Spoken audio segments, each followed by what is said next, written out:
Knockoff is an insane move in competitive Pokemon for a variety of reasons. It hits hard, it strips Pokemon of their items, it's got pretty much zero drawbacks. However, despite being completely ubiquitous in previous generations, Game Freak drastically reduced the number of Pokemon who learned this move in Gen 8.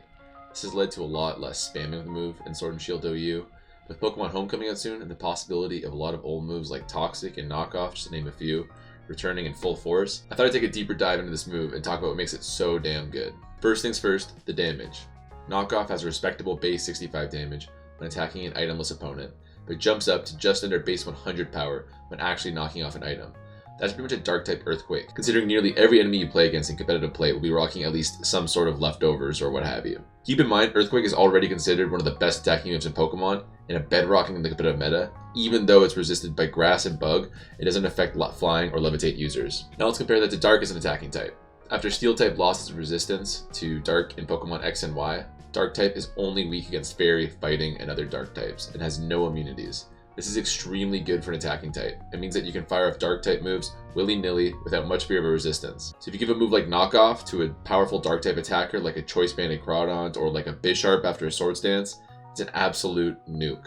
Dark types are so good that Knockoff is frequently used in previous generations as like a one-size-fits-all coverage move. Pokemon like Kartana or Azumarill could slot the move in when they weren't sure it was going to be brought in because next to nothing eats a Knockoff easily. You can of course swap in one of your Fairy or Fighting types to eat the hit, but then you have to ask yourself, are you okay with them losing that critical item?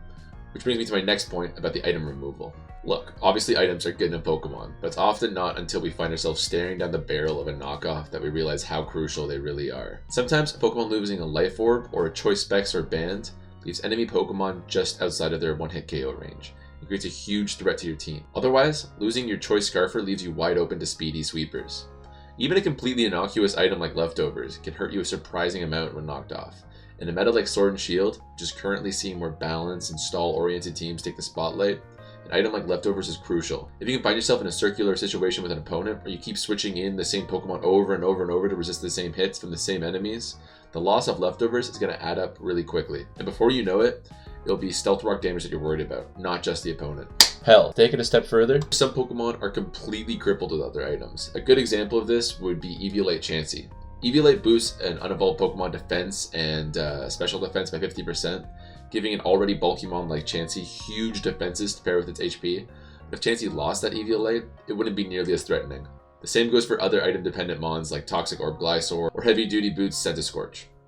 I also want to point out that in previous generations, Mega Pokemon or Z move users were somewhat soft counters to Knockoff.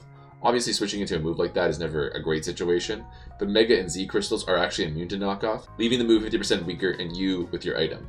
However, with all that said, my larger point remains true. Knockoff pairs its scary attack damage with its devastating item removal. Even if you have a Pokemon that can multi-attack completely, like a physically defensive Mandibuzz, it often can't afford to lose its item without being crippled going forward.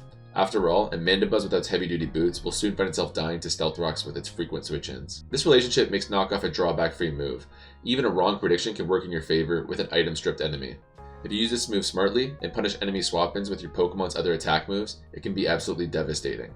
It's even starting to see expanded use in the Gen 5 Black and White meta, where it was a million times worse than it is now, just because the item removal is so damn good. Give it a shot in your team. Even if Obstagoon and Crawdaunt are really the only ones taking full advantage of it right now, it's still an absolutely devastating move and really fun to try out just to see people's health disappear and more importantly their items disappear. Otherwise, if you're still watching, I hope you enjoyed the video. If you did enjoy it, maybe consider subscribing to the channel. I'm still new and all the support's super appreciated. Even a like or comment goes a long way. I'll be back with more explanation videos this week, so until then, take it easy.